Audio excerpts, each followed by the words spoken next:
Good morning!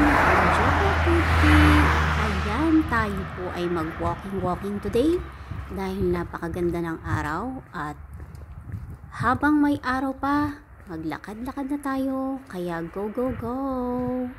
Ayan, kasama ko nga po si Kuya sa ating paglalakad. Kuya, say hello! Kuya! Ayan. So yon, malayo-layo na rin po ang aming narating. Kaya habang naglalakad-lakad, breath in and breath out. Ayan, something ng hangin. Ang ganda ng kapaligiran. Ayan, ang ganda ng aming view. Nasa gitna kami ng mga palayan. Ay, wala palang palay. Mga damo lang pala. Ayan.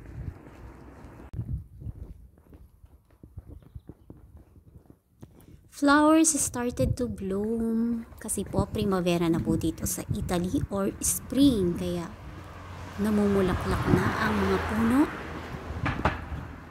Ang ganda-gandang tingnan. Pati mga damo may mga bulaklak. O diba?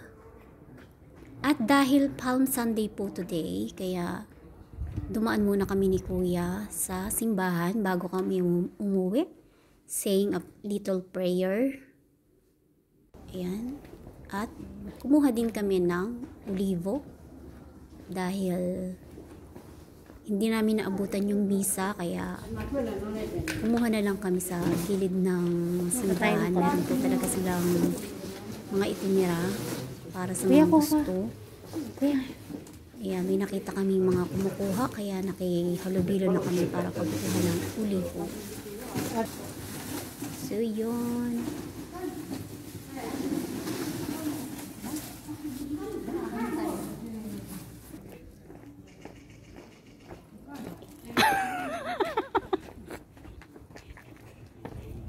Palm Sunday.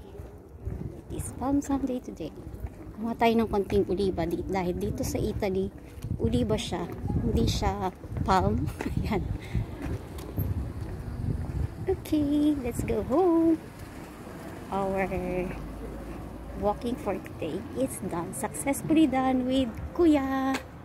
Kuya, thank you for watching. Grazie a tutti.